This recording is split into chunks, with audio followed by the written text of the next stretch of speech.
Hello bandits. Courtesy of the folks at Cold Symmetry and PlayStack, today I'm taking a look over the tough slogging Souls-like adventure on Xbox One, Mortal Shell.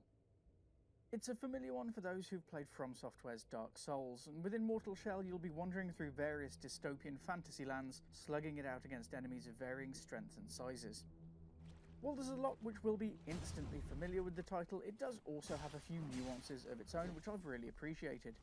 As well as the familiar dodge and parry, use of hardening to deflect attacks can be used strategically while in combat.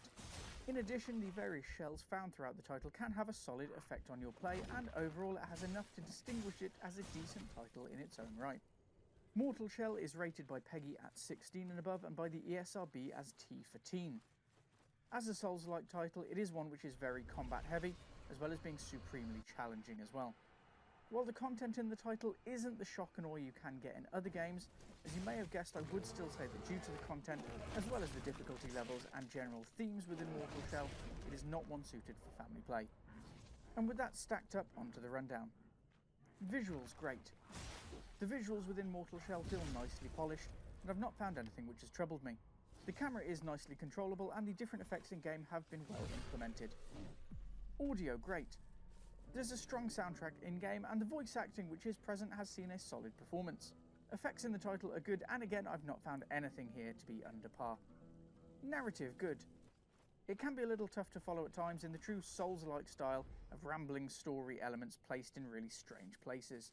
Ultimately though, while not amazing, there is a decent enough thread to follow, and a few bits which do pique interest throughout.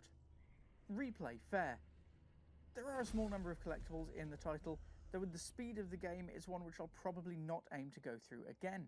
The difficulty, however, has meant ongoing replay, and I absolutely have to give it marks for giving me a game which I absolutely suck at, but can also keep pulling me back in for more. Overall, the Pixel Bandits, I don't think we're in Kansas anymore, level for Mortal Shell is grab it.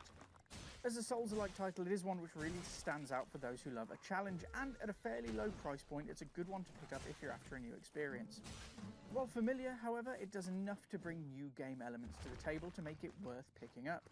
The main gameplay and menu screens will be instantly familiar to fans of the genre, but the various available shells and strategic options within the title have made it one which has stood out for me.